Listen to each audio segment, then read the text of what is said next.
The Boston Red Sox have won the series against the Oakland Athletics by taking an 8-0 victory in Game 2, winning the first two games of the three-game series. A big shutout victory for the Red Sox. Big game from some of the guys in the lineup, and Nick Pivetta with a great start. My name is Derrik. This is Red Sox Recap on Bleacher Brawls, and let's get into it. Big game for the Red Sox. Jarren Duran in the lineup. First time since being brought back up due to Jackie Bradley Jr. heading on to the paternity leave. And big day for the Red Sox bats, big day for the lineup, and a big day for Nick Pivetta on the mound. I will start with Nick Pivetta. 7 innings, only giving up 2 hits, only walking 2, 7 strikeouts, didn't give up a run. His ERA is at 3.50, and he's got a stub 1.50 ERA in his last, I think, 7 starts. He's been an ace in these last few times through the rotation. There's no other way to put it. He has been an ace. Cannot put it any other way. He has been better than Eovaldi. He's been better than he might be better than what Chris Sale will be when he comes back. He's better than what Sale was last year when he came back. He's been better than Whitlock in the rotation.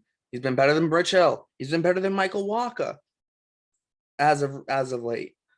Nick Pivetta right now, as of right now, has been this team's ace in these last couple times through the rotation. That's huge, because if Eovaldi can start turning around and Wacha's pitching like he is and Whitlock starts becoming more consistent as a starter, and then hopefully Sale comes back and even Paxton later in the year, the Red Sox have a very good starting rotation. And it's important for the Red Sox team. They moved to 26 and 27 on the year. It doesn't sound great. Only one game up under 500. Compared to the bunch of games under 500 they were. But the key is they're only one game back of the wild card. The Angels are still playing right now, so they're at the beginning of the game right now. So if the Angels lose, it'll be only half a game back of the Angels heading into tomorrow in the series finale. If the Angels win, it'll be right at 1.5 where it was heading into today. But the Red Sox will have this 4-game series coming up against the Angels. This could be a season-defining series. The Red Sox going to LA and, well, Anaheim technically, and win 3 out of 4. They can put themselves ahead of the Angels. Who knows? Maybe on a 4-game sweeps on the books. I mean, the Angels have not looked good recently. That could be on the books for the Red Sox going into this Angel series, as the Angels have lost 9 in a row. The Red Sox are catching the Angels. They are right now half a game ahead of Texas, who I think is still playing right now, and they are a game behind the Angels. And if the Angels lose, they'll be half a game behind the Angels. Texas won today, actually, so they are actually legitimately half a game ahead of the Rangers. So that's good for the Red Sox. So they got that half game lead on the Rangers. They're only a game behind the Angels. The Angels lose, that goes down to half a game. This wild card is going to get very, very interesting. And the thing with Texas is, and Cleveland, I should also add Cleveland. Cleveland's only half a game behind the Red Sox. I should add that. That should be noted as well. I missed them when I look at it. And Cleveland lost today to Baltimore. So it's been big for the Red Sox, right now, especially heading now into this Angels series. And, closing on the Angels, maybe even past them, that'd be huge. And then you get Seattle, who you already had a 4-game sweep against this year. The Red Sox look like they're moving in the right direction now, and they have the talent to do it. And I think heading into this year with the expanded playoffs, it's just about getting in the playoffs first, and you worry about the division, because especially right now, the Yankees are so far ahead in the division. They're 12 games ahead of the Red Sox right now.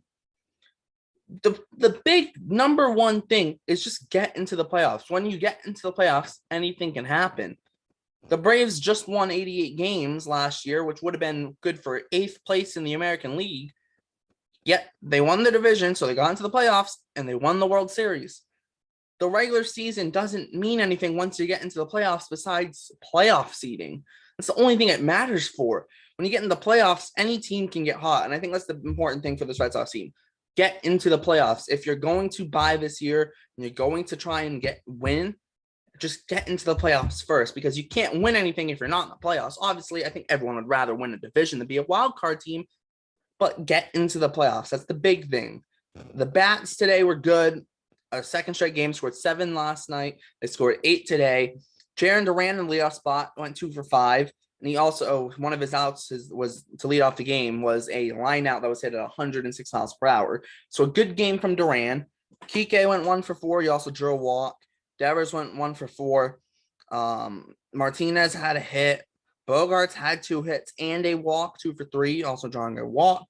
Verdugo went 3 for 5, a big game from Alex Verdugo. Trevor Story went 2 for 5. Franchi went 1 for 3 with a walk, and Christian Vasquez had a hit going 1 for 4. All of the starters in the lineup had a hit.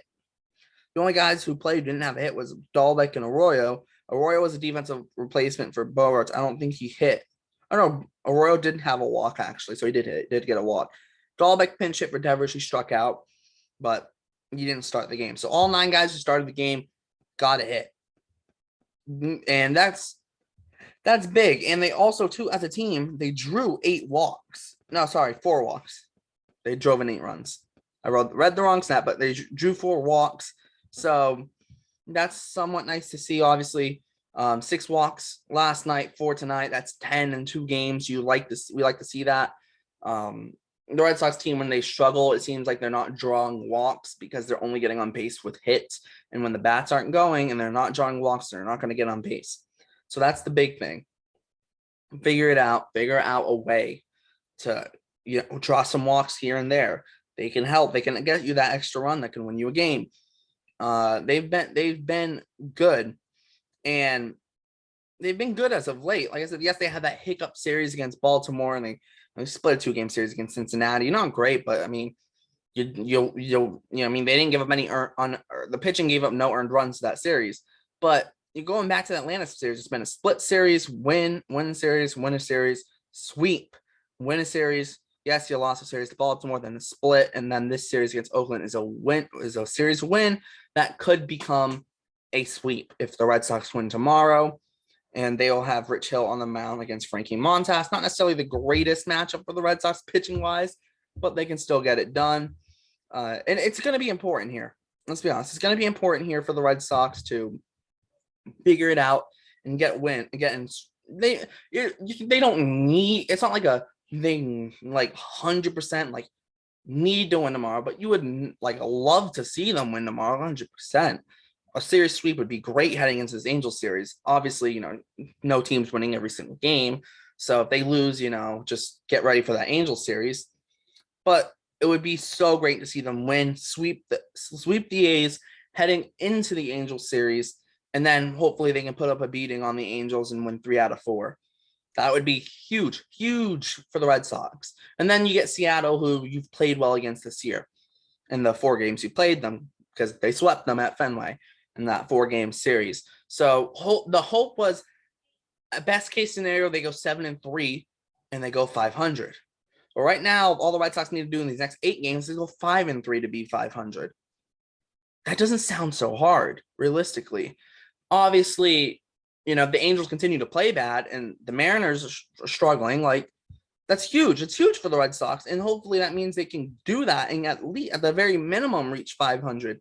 I think that when you look at it right now, you got to look at it and go, hey, this Red Sox team at this point, yeah, you need to be 500 by the time you get back to Boston, because they're playing 4 games against Angels and 3 in Seattle, and then they have another 3 against Oakland in Boston after that off day, and they get back to Boston. They have another 3 against Oakland. After that Oakland series, they should be at least 2 games over 500 after that Oakland series. If you're looking at it right now, the bare minimum that the Red Sox should be after this series is 5. After that second Oakland series is 500 at the bare minimum, and they realistically should be a couple games over by then, based on how the Angels are playing and how the Red Sox pretty much they swept the Mariners. So that, and then obviously you get Oakland again. So the Red Sox really need to take advantage of playing a team like Oakland twice in the span of 2 weeks. Take advantage of getting the Angels when they're not playing well, and take advantage of Seattle, hopefully, because they've been about average recently. And another thing that should be stated, I stated it in last game recap, Tanner Houck warming up in the 8th inning. Looked like they're going to use him to go 2 innings to close out the game. The Red Sox did score 4. Obviously, the Red Sox, it makes no sense to sit Houck back down after having him warming. as the team still count those pitches. So it seemed like if he didn't pitch, he probably still would have been unavailable tomorrow anyways, almost. So that's probably why they threw him in after they scored 4 in the 8th anyways.